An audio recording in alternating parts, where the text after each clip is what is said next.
In our headlines on this Tuesday afternoon, July 4th, here in South Korea. Inflation slows to 2.7% on year in June, marking the first time in 21 months for Korea's consumer prices to hover on the 2% range as global prices of petroleum products plunged dramatically in the same month. United Nations nuclear chief Rafael Grossi delivers to Japan today the International Atomic Energy Agency's final report on the safety of Tokyo's planned discharge of Fukushima radioactive wastewater into the Pacific Ocean. Meanwhile, temperatures are relatively lower today, but rain is in the forecast nationwide, with the downpour here in capital Seoul expected to last well into tomorrow. That would be Wednesday. Findings for the month of June show Korea's consumer prices slowed to the 2% range on year for the first time in almost 2 years on the back of dramatically lower petroleum prices. Our Moon Hae-ryun reports. Inflation in South Korea continued to slow in June. Data from Statistics Korea show that the Consumer Price Index, a key gauge of inflation, rose by 2.7% compared to the same month last year. This is the first time that on-year hikes fell to the 2% range in 21 months. According to the Ministry of Economy and Finance, South Korea is one of only 3 countries in the G20 group of countries that recorded consumer price hikes in the 2% range. The increase in prices has shown a steady decline since January this year, when a 5.2% increase was recorded to the latest figure of 2.7 in the space of 5 months. The drop was largely attributed to falling prices for petroleum products, which fell by 25.4% in June, the largest on-year decline since data was first compiled in 1985. Oil prices have weakened due to global economic uncertainty, which prompted Saudi Arabia and Russia to announce extended oil production cuts on Monday to boost prices. While the prices of agricultural, fishery and livestock products rose 0.2% on year, the large drop in petroleum product prices tipped the scale.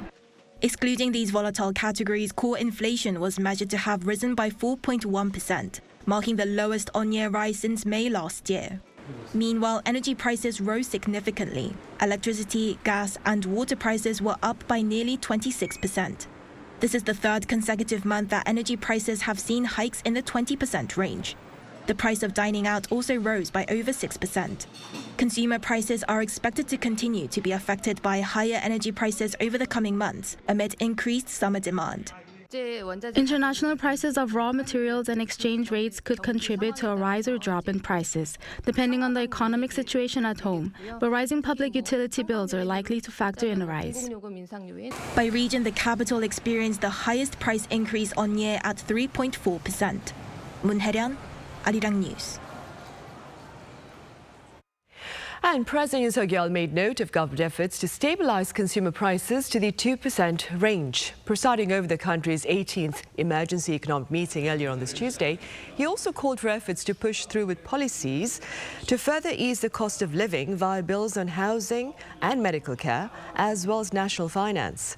The meeting today was attended by his newly appointed vice ministers as well.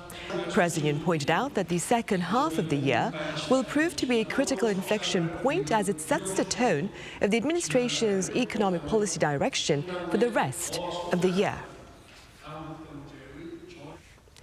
UN nuclear chief Rafael Grossi is in neighboring Japan to deliver his agency's final report regarding Tokyo's upcoming discharge of Fukushima radioactive wastewater into the Pacific Ocean. Our foreign affairs correspondent Bae-eun-ji reports. The head of the International Atomic Energy Agency, Rafael Grossi, arrived in Tokyo on Tuesday to deliver the agency's comprehensive report on Tokyo's plan to release wastewater from the Fukushima nuclear power plant into the ocean. He plans to hand it over to Japanese Prime Minister Fumio Kishida during a meeting scheduled later in the afternoon. During his 4-day visit in Japan, he will also travel to the Fukushima Daiichi plant to inspect the site and visit an IAEA office there, which will newly open upon his visit. After wrapping up his trip to Japan, Grossi will also visit South Korea from Friday to Sunday to provide an explanation of the report to the Korean government. He will sit down for talks with the country's Foreign Minister Park Jin and the chairperson of the Nuclear Safety and Security Commission, Yoo Guk-hee. The IAEA is widely expected to give Japan the green light for the release, as it has been saying that the samples of the wastewater from the Fukushima plant meet requirements. In its previous 6 reports, the agency said it found the country's measurement of the treated water to be, quote, accurate and precise. After receiving the report, the Japanese government plans to announce the exact schedule for the release, a process that will be carried out over the next 3 to 4 decades. But even if the IAEA confirms the safety of the water, South Korea will likely continue to ban imports of seafood from Fukushima until the South Korean public feels it is safe enough to consume. The country's ruling party and the opposition party on Monday discussed countermeasures and said that restrictions on seafood imports from the region will continue for an unspecified period of time until public consensus changes. 배은지, Arirang News. North Korea may return to the global sports scene, starting with the Asian Games in Hangzhou in September, followed by the Asian Para Games and next year's Paralympics. Now, such speculation comes as the North's Central Committee of the Korean Federation for the Protection of the Disabled on Tuesday uploaded a post onto its website claiming the regime's disabled athletes are determined to see their flag high up in the sky and to have their national anthem play while they stand on the podium. Last month, North Korea's foreign ministry also hinted at possible participation in the 2024 Paris Summer Olympics. Americans are being urged to reconsider travel to China amid concerns of wrongful detentions. The State Department has released an update, advisory that is, highlighting the possibility of U.S. citizens being detained without access to U.S. consular services nor information about their alleged crimes. The cause for caution followed China's recent revision in law that dramatically broadens its definition of espionage, providing the country with greater power to punish those deemed to be harming China's interests as well as security. Meanwhile, similar U.S. advisories are in place for the Chinese regions of Hong Kong and Macau. Meanwhile, China has hit the brakes on the exports of 2 crucial metals needed to make high-performance chips, further raising the stakes in its trade confrontation with the West. Our Lee Seung-jae has the latest. In response to chip export restrictions imposed on China by the United States and Europe in the ongoing chip war, Beijing has now responded by imposing export controls on 2 rare elements essential for manufacturing semiconductors. According to the Chinese Ministry of Commerce on Monday, measures which will come into effect as of August 1st will see key raw materials, gallium and germanium, placed on China's export control list in order to protect national security and interests. The ministry says exporters who want to ship them out of the country must apply for special permission from the state. Both materials are used in a variety of products, including computer chips and solar panels. They are also included on the EU's list of critical raw materials deemed crucial to Europe's economy. According to the U.S. Geological Survey, China is by far the world's biggest producer of gallium, while the country is also the leading global producer and exporter of germanium. The latest announcement on the export curb comes just days before U.S. Treasury Secretary Janet Yellen is set to visit Beijing for talks with Chinese officials for discussions on how to responsibly manage relations and communicate directly about areas of concern and work together to address global challenges. Yellen will be in Beijing from July 6th to the 9th, just weeks after U.S. Secretary of State Antony Blinken visited the Chinese capital for talks with Foreign Minister Qin Gang last month. While Washington does not expect any major breakthrough from the visit, a second trip by a senior cabinet official to China this year shows a willingness to build communication channels between the superpowers. Lee Seung-jae, Arirang News. Global demand for Korea's instant noodles soared to fresh highs during the first half of this year, according to the Korea Agri-Fisheries and Food Trade Corporation and the Korea Customs Service on this Tuesday. Ramen exports hit $446.2 million during the January to June period. Now, this sum is said to be up over 16% from the previous record noted in the first half of last year. Pundits are linking the finding to the overall growth in the instant food market, as well as the steady interest in Korean product and content.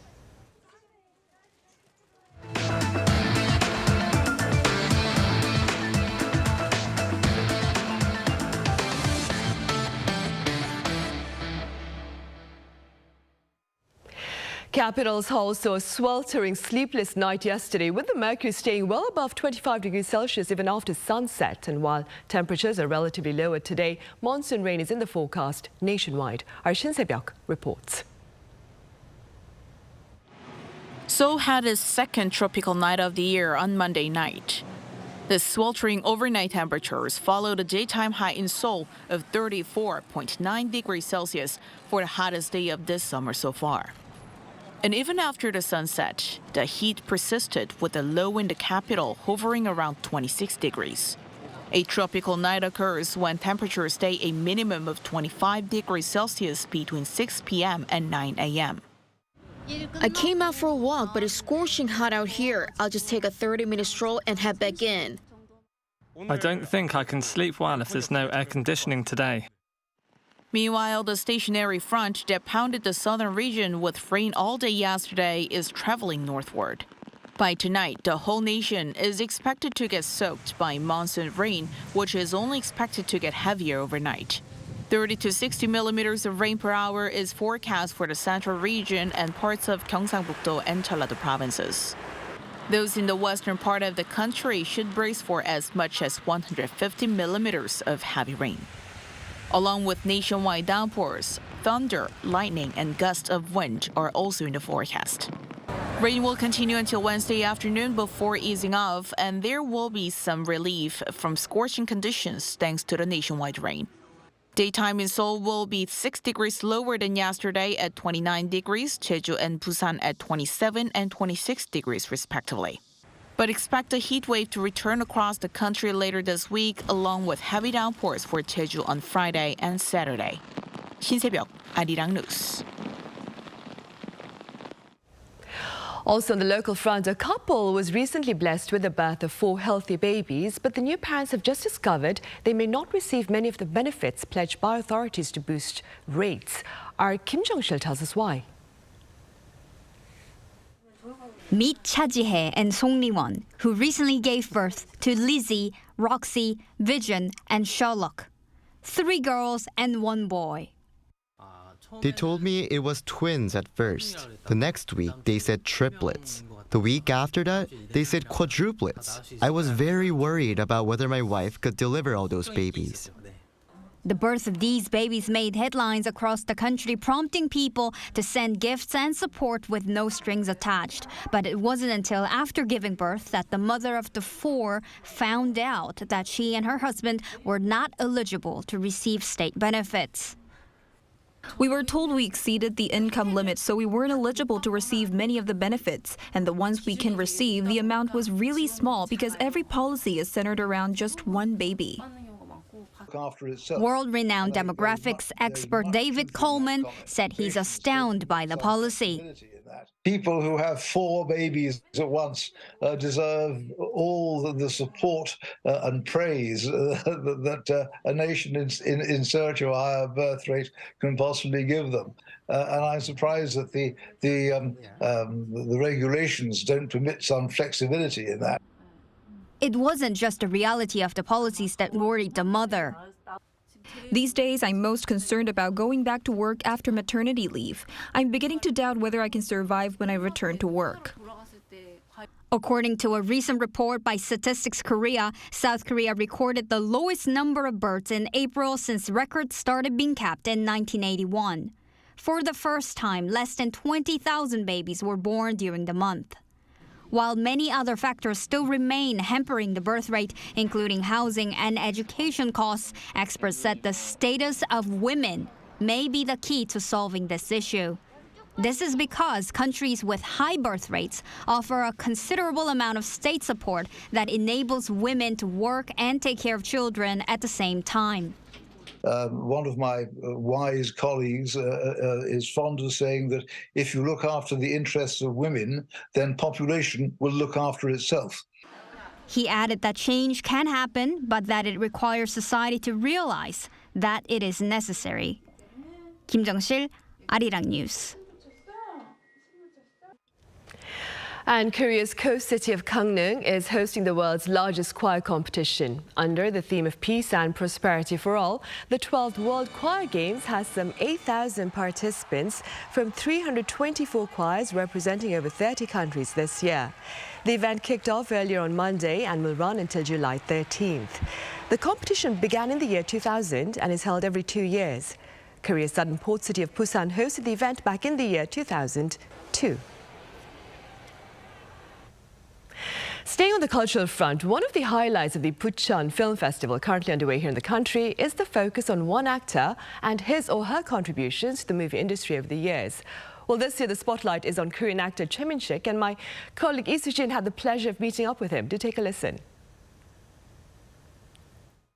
Choi Min-sik boasts a career that spans more than 3 decades. He has received worldwide acclaim for his roles in Old Boy and I Saw the Devil. He feels more three-dimensional than anyone else. Even when he's on a two-dimensional screen, he has $1 million face. That's how one of South Korea's most renowned directors, Park Chan-wook, describes actor Choi Min-sik, who he directed in the cult classic Old Boy. And this year, the Bucheon International Fantastic Film Festival has selected Choi to be the subject of its special exhibition. One of the flagship programs of the film festival is this exhibition. It highlights the career of an actor that represents Korean cinema. The exhibition is titled I Saw Choi Min-sik, a nod to one of his most notable works, I Saw the Devil. We sat down with Choi to ask him what this honor means to him. 이거는 정말 저 개인적으로도 너무 큰 영광이고 너무 감사한 일이라고 생각을 합니다. 그리고 반면에 어떤 제가 출연했던 모든 작품들 그중에 이제 10편을 선정해서 단편 2편까지 선정해서 이렇게 다시 한번 관객 여러분들과 만나는 자리를 갖게 된다고 생각하니까 뭐라 그럴까 제가 발가벗겨진 느낌이랄까요? 아까도 개막식 때 잠깐 말씀드렸지만 일기장을 꺼내서 보여드리는 것 같은 그런 느낌? While the exhibition provided him with an opportunity to reflect on his career, he said that it's still difficult for him to choose his favorite. 여러분들은 올드보이를 꼽으실 수도 있고 흥행의 성공 여부를 떠나서 어느 어떤 작품이든지 간에 제가 출연한 작품들은 다 심사숙고 끝에 결정을 내린 것이고 그리고 다 애정을 합니다. As one of the slogans chosen for this year's festival was Cinema Plus to highlight the rapidly changing Korean film industry, we asked him what he thought was the reason behind its growing popularity abroad. 제 느낌상으로는 다양성이라고 생각해요. 창작 욕구가 그동안 물밑에 있었던 예술가들이 그냥 막 그 창작 욕구가 분출을 한 거죠. 그런 점들이 아마 외국 관객분들이나 외국 영화인들이 높게 평가하는 것이 아닐까 그렇게 생각합니다. And now that the Korean film industry has begun to move past the pandemic, he's optimistic about its future. 기지개를 다시 한번 풀 때가 된 것 같아요. 그렇기 때문에 저 개인에 대한 어떤 그런 것보다도 한국 콘텐츠에 대해서 드라마나 영화나 모든 그런 콘텐츠에 대해서 더 많은 관심을 가져주셨으면 하는. Both the exhibition and the film festival will be held until July 9th, providing a chance for people to explore both the person and the films that represent Korean cinema. Lee Soo-jin, Arirang News.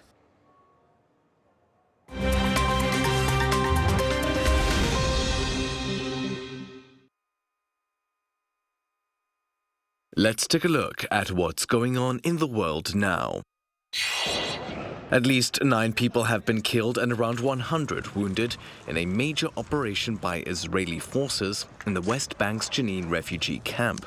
Launched on Monday local time, the operation has seen gunfire exchanges between Israeli forces and Palestinian militants. Dubbed Operation Home and Garden, the raid has been described as the biggest military operation on the camp since 2002. The Israel Defense Forces have called it a, quote, extensive counterterrorism effort targeting terrorist infrastructure. Palestinians have called the operation a war crime. Israel has launched at least 10 airstrikes and at one point deployed around 2,000 soldiers. We shift over to Peru now. Local authorities in the southern region of Moquegua are set to declare an emergency in the next few days amid continued spewing of ash from the nearby Ubinas volcano. This is according to Peru's Prime Minister on Monday, who added that the order will provide necessary prevention measures to keep the region's 2,000 residents safe. The announcement comes a day after the National Institute of Civil Defense raised the area's status alert to orange, the second highest level on its 4-tier scale. It came after the volcano showed an ash spew reaching above 1,700 meters. The United Kingdom's Meteorological Office has confirmed that the country experienced its hottest June since data collection started in 1884. The Met Office said that June's average temperature came to 15.8 degrees Celsius. It exceeded the previous highest average, recorded in 1940 and 1976, by 0.9 degrees. According to scientists, the new record high was twice as likely to occur as it was in 1940 due to climate change. The record is part of a general warming trend in June, as the global mean temperature in the first 11 days of June was more than 1.5 degrees higher than pre-industrial levels. And finally, France's last surviving member of the D-Day landings has died. Léon Gaultier died in the early hours of Monday at his home in the French coastal town of Ouistreham, aged 100. Gaultier was part of the 177 French Green Berets who landed on the beaches of Normandy on June 6, 1944. His group were the only French soldiers to storm the beaches in a unit known as the Kiefer Commandos. The unit lost over half its men during the battle for Normandy. Born in Rennes, Gaultier was too young to join the French army when the Second World War started and enlisted with its navy instead. When Hitler occupied France, Gaultier escaped to Britain and joined the Free France movement. Matthew Ashley, Arirang News.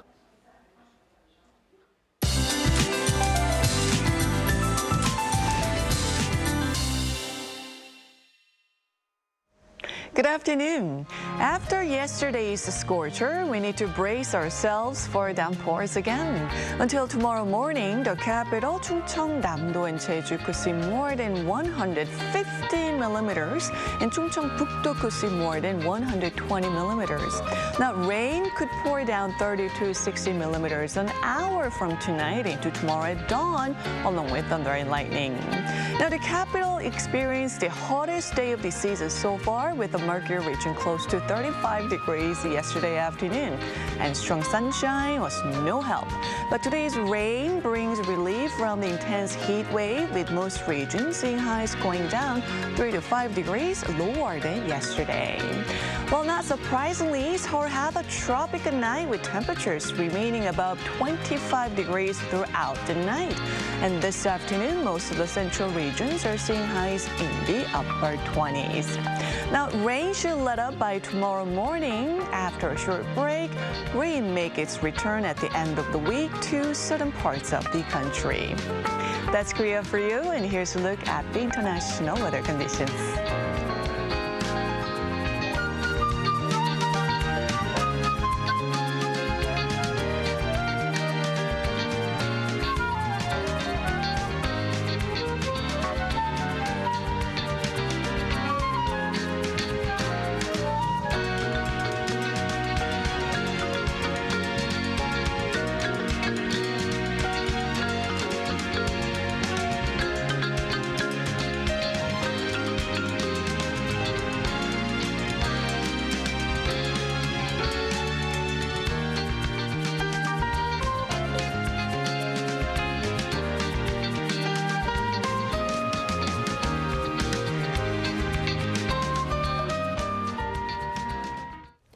And that ends Tuesday's afternoon newscast. But we have our panel session coming up right after this break, so do stay with us. Thank you for now.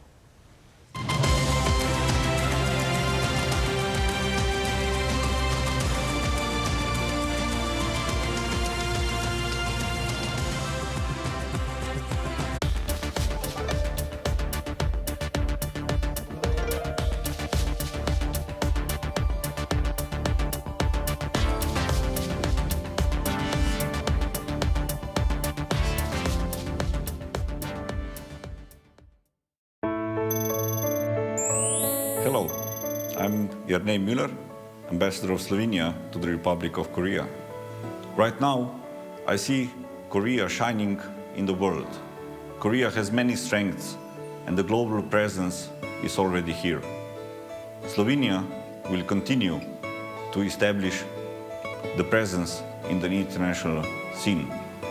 This is also one of the reasons why we opened the embassy in Korea last year. I always thank Arirang TV for playing a big role in promoting Korean information to the world so that many people can access Korean content and get to know all aspects of Korean culture. I hope that people around the world will continue to communicate and sympathize with Korea. Resonating the world, Arirang.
Contour the world, simply contour. India, the United Kingdom, New Zealand. Woo!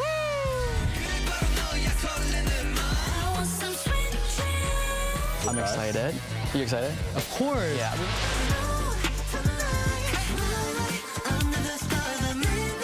Music, start. I'm live.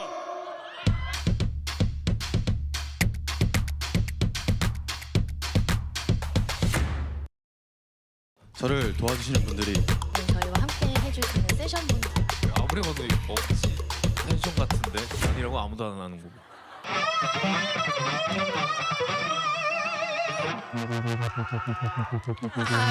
좋아요.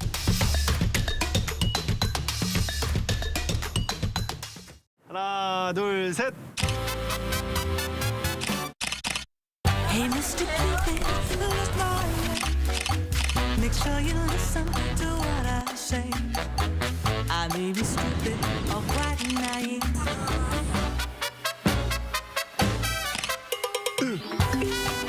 끝없이 쏟아지는 포토스팟. 휴대폰 한 대로 감당할 수 있겠니?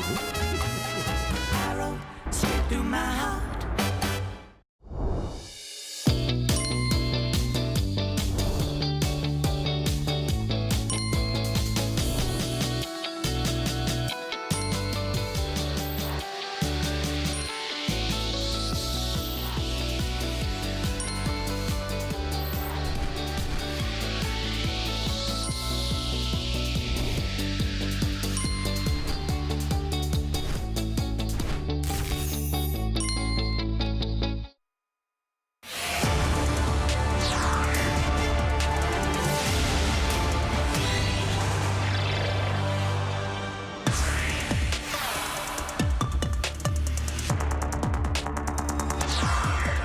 A host of developments here in this part of the world made international headlines as well.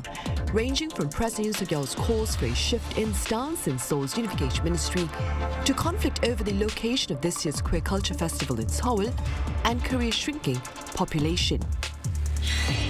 So what shift in stance has the president called for? Why was there a location change for this year's Queer Culture Festival in Seoul? And is there an adequate solution to Korea's shrinking population? Welcome to Issues and Insiders. It's that time of the week yet again during which we touch upon some of the stories here that made headlines elsewhere as well. And for this, I have Andres Sanchez-Brown here in the studio with me. Andres, welcome back. Thanks for having us here as always. I also have Melanie Jensen with us. Melanie, it's a pleasure to have you back. Thank you. It's nice being here. Right, Andres, so like I mentioned at the start in the clip, having tapped a new unification minister, President Yoon Suk-yeol has called for a tough stance on North Korea from the unification ministry. First of all, what exactly did he say, and how does that stance look to affect future cross-border ties, do you think?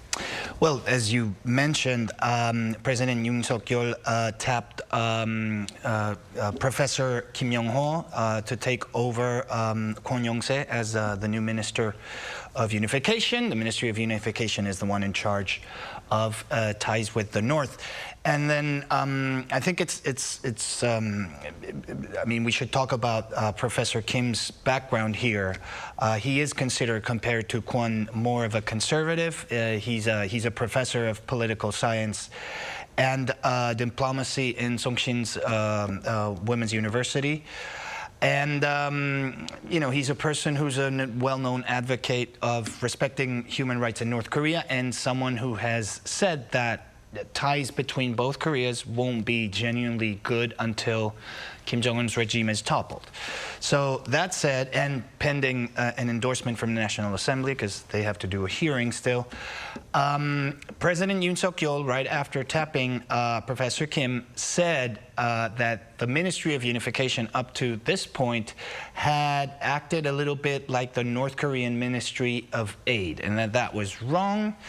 And he said that, you know, the Ministry of Unification should bring a better and more human life to both South and North Koreans, saying, like, you know, it should put principles like respecting human rights at the forefront. Now, we all know that the Ministry of Unification has channeled aid before, of course. In my personal opinion, that's not a bad thing. North Korea is an impoverished country, which requires of aid in many cases. That is my personal opinion. I insist. But the Ministry of Unification, in my opinion, as someone who's worked with them in many occasions, I think is pretty much more than that. It is an excellent channel of communication. It is a body that is great when it comes to gathering and analyzing data, for example, from such a secretive country.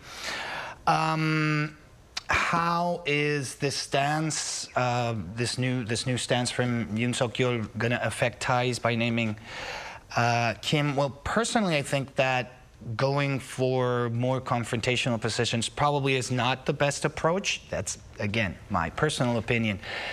But that said, it seems as years go by that it falls entirely, it's up entirely to Pyongyang to engage or not. Regardless of what Seoul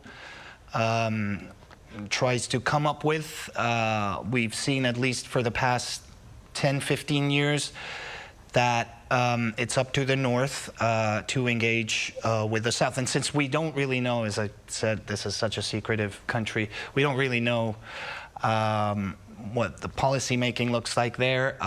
We can just hope that things will get better. But definitely, in my opinion, maybe not the best move. Right, I see. And staying with this, Melanie, what are your thoughts? Do you see this new stance as perhaps offering the two Koreas with a chance to engage in a different manner, or does it simply look to aggravate tensions on the Korean peninsula?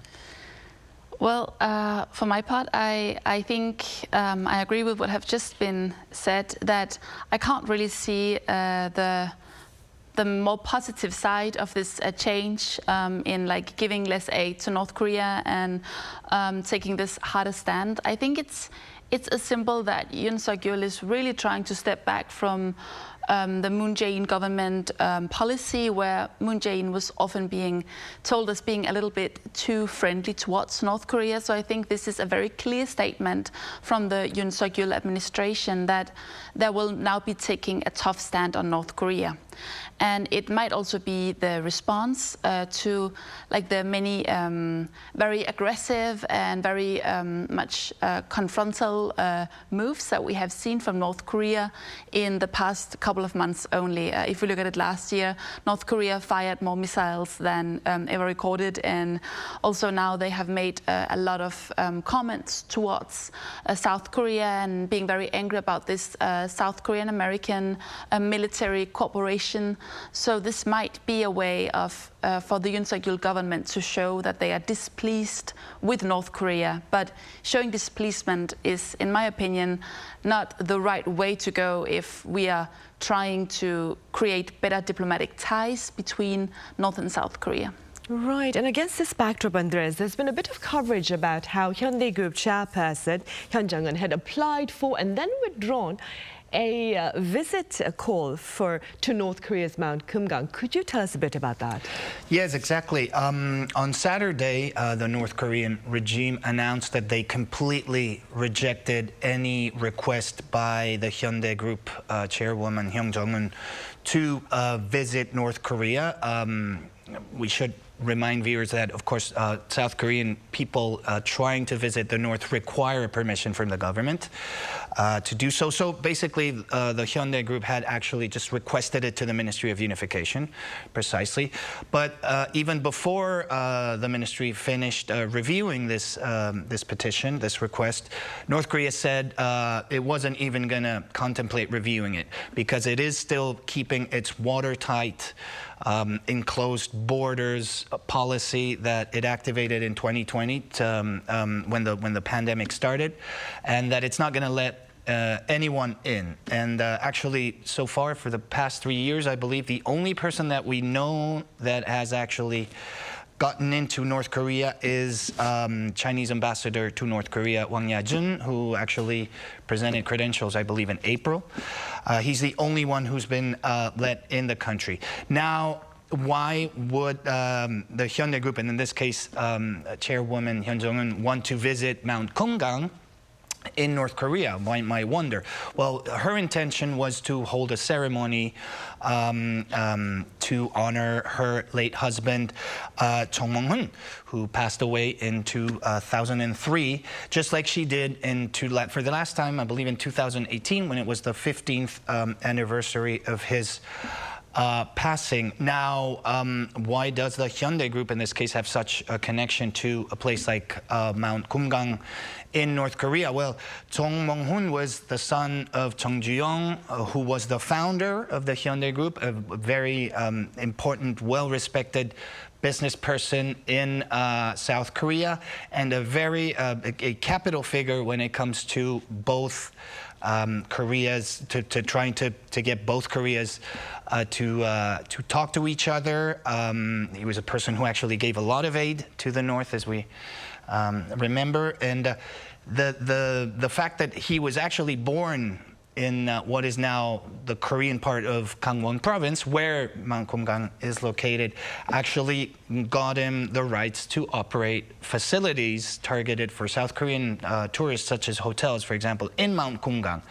These facilities were ultimately operated by Hyundai Asan, one of the subsidiaries, that was chaired by Chung Mong-hun. So that's basically the reason why there's such a close connection between this place, such a beautiful place, Mount Kumgang, and the Hyundai Group. Unfortunately, these tourist operations bringing South Korean people into Mount Kumgang were stopped in 2008 after a South Korean tourist was shot fatally by two North Korean soldiers, allegedly because she walked into some sort of military installation. And anyhow, I mean, it's basically North Korea throwing cold water again at the possibility of both North Korea maybe relaxing its border controls, or North Korea willing to have some sort of communication, at least with someone from the south. Right, and staying with North Korea's actions, Melanie, late last month, I believe, there were public rallies in Pyongyang condemning the U.S. The rallies were, of course, to mark the anniversary of the Korean War, and the rallies claimed that the U.S. was pushing the Korean peninsula to the brink of a nuclear confrontation. Could you tell us a bit more about that? Yes. According to state media, more than 120,000 people participated in this mass rally in Pyongyang. And they were wearing big signs with confrontal language, calling the United States the main disturber of peace, and that it was the United States that was like the main enemy against ensuring peace on the Korean peninsula. And the mass rallies, they come at the same time as, they mark the 23rd year anniversary of the beginning of the Korean War. And they also come with at the same time that North Korea is publishing this new report about state security, claiming in this report in the very confrontal language that we know from North Korea, claiming that North Korea actually is the country ensuring and stabilizing peace and balance on the Korean peninsula, and on the other hand, the United States is the main enemy and the main destroyer of peace on the Korean peninsula. And at the same time, Seoul was also hosting a small anniversary ceremony, but it wasn't nearly as many people didn't come, and there weren't nearly as confrontal language used. Right, and meanwhile, in response to the rallies over in Pyongyang, the U.S., Andres, I believe, flew nuclear-capable bombers to the peninsula. That being said, do you suppose such shows of strength by the U.S. will keep Pyongyang from further acts of provocation? I think that's actually a very, very good question, and one that so many analysts are trying to answer these days. The U.S. did actually fly two B-52 nuclear-capable bombers last Friday over the Korean peninsula, so that they joined joint military exercises with the Korean Air Force. This is something that we've been seeing a lot since last year, and it comes on the heels of also the recent deployment of the USS Michigan. It's an SSGN type submarine, which means it's nuclear propelled, and it actually packs Tomahawk guided missiles. So the deployment of all these assets, of course, responds to the so-called Washington Declaration, which U.S. President Joe Biden and Korean President Yoon signed last April. And let's just remind viewers maybe of the kind of landscape President Yoon was facing when he went to Washington, with increased calls in polls showing that, you know, more and more South Koreans were actually agreeing to the idea of maybe developing nuclear weapons, that South Korea should develop nuclear weapons to deter North Korea from all these weapons tests that we've seen since last year. Now, this is probably the best alternative that Washington and Seoul could have come with because, of course, developing nuclear weapons comes with important side effects, and very complex ones. And it's increasing what they call the extended deterrence, which is Washington deploying on a temporary and rotational basis strategic assets to the peninsula in order to deter, or so they want to believe, North Korea from testing more weapons. Now, when you ask experts if this, you know, kind of muscle flexing, you know, North Korea tests some weapons, and then the U.S. and South Korea stage some military drills. The U.S. brings some strategic assets like the B-52s or the B-1s or the B-2s, or they fly F-35s, which North Korea also hates. We know that.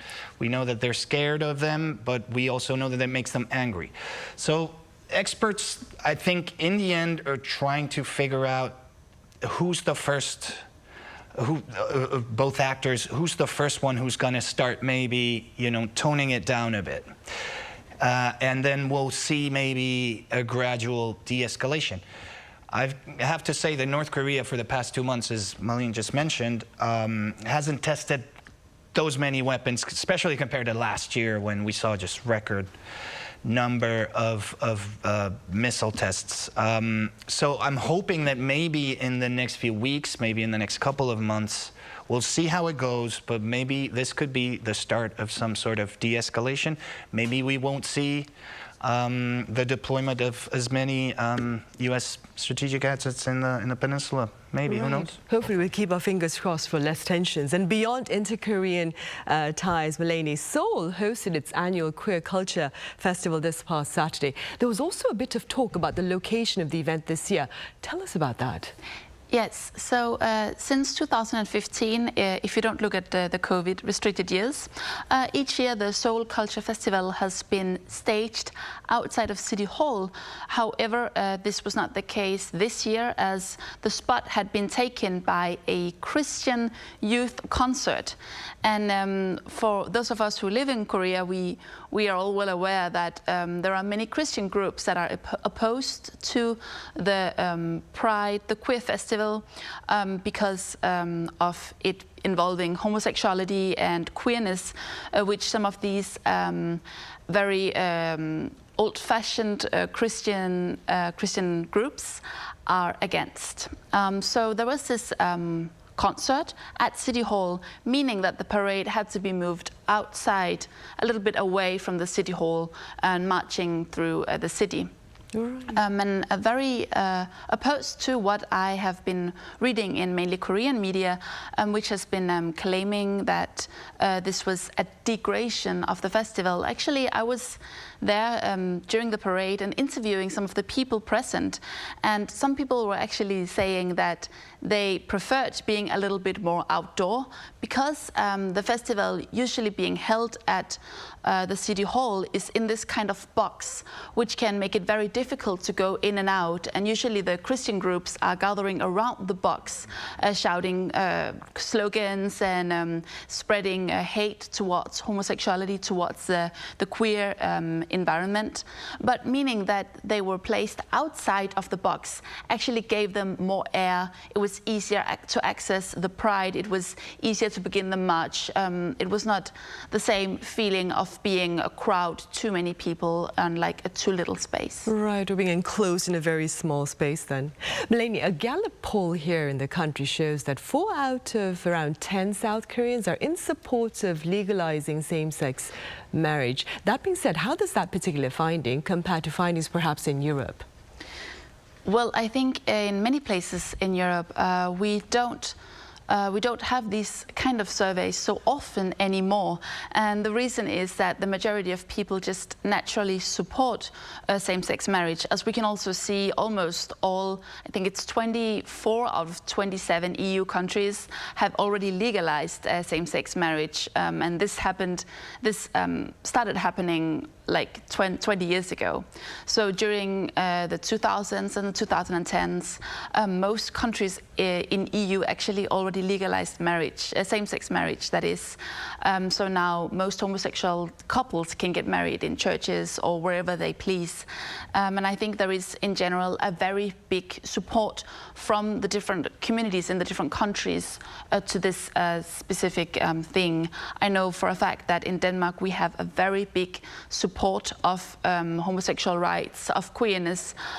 We're also very known for our Copenhagen Pride that we host every year, where we have participants from all over Europe. Some people even travel from Asia, from America, to come and participate in this parade. So I think in general, most European countries are in favor of same-sex marriage. Right. Well, compared to the advances made in Europe, Korea is only taking baby steps, Andres. But how do you explain the nonetheless subtle but tangible public support of LGBTQ community here in the country, especially among the young here?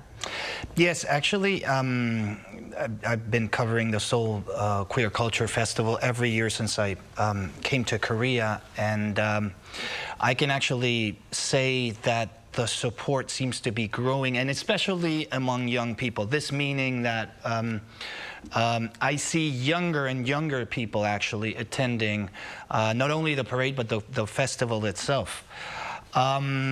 And I think it's actually just natural, both in Korea and basically any country in the world, I believe, younger generations are just more open-minded than their seniors. That's just life, right?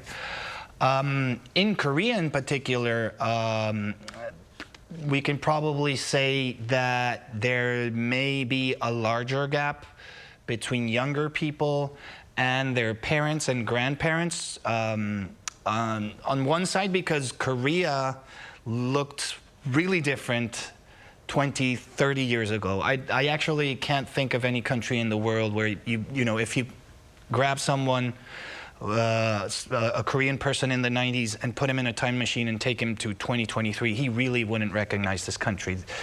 This country has gone through such phenomenal change. And that plays a part. And the other, I think, element that is important is the fact that, you know, internet and the use of the internet have grown 200 million-fold compared to the early 2000s or the late 90s. And of course, the strongest users are younger people who, you know, get exposed through the internet, through different lifestyles, different values, different realities, and of course, they become more open to anything related, for example, to the LGBTQ movement. So eventually, I think Korea, like almost every country in the world, will eventually allow same-sex marriage. It's just a matter of time, I think. Right, and hopefully you're right then. Melanie, finally then, Korea's record fertility, well, record low fertility rate, that is, has made international headlines yet again. Could you tell us a bit more about that particular coverage? There was quite a bit of alarm about the rapid fall in fertility rate for the country. Yes. So, as most Koreans already are aware of, the fertility rate in Korea is very low. Actually, it is the lowest in the world. It's the only country in the world that has a fertility rate on less than 1. It is 0.78 in Korea right now. So the news is that the Korean fertility rate has dropped dramatically compared to other countries in the 60s. In 1960, the fertility rate in Korea was almost 6. So we dropped from 6 to 0.78, which is a very, very big fall if you compare it to other countries. For example, if we compare it to Japan, in 1960, the Japanese fertility rate was 2. Now it is 1.3. In the United States, it was 3.5 in the 60s, and now it is 1.6. So it's the fall that Korea has made both show the crazy progress that we have also been talking about today between that Korea went from being a very poor country and not so developed country until we see now that Korea is one of the most developed countries in the world, and the economy is doing quite well compared to especially other countries in the region. So this fall is actually the biggest fall that has been recorded in world history of fertility rate. So that being said, right now we have a situation in the world where most developed countries are struggling with their fertility rate. So you can say that this is also another proof that Korea has really gone up in the same league as we see in many European countries, as we see in Japan, in the US. However, it just seems to be a bit more extreme in Korea right now. Right, and hopefully policies are in place to better tackle the low fertility rate here in the country then. All right, Melanie, as always, thank you very much for your time and your thoughts today. Thank you. And Andres, thank you very much for your insights. Thank you so much, as always. Right, well, that ends Tuesday's edition of Issues and Insiders. We'll be back same time tomorrow, that is Wednesday, so do join us then. Thank you for now.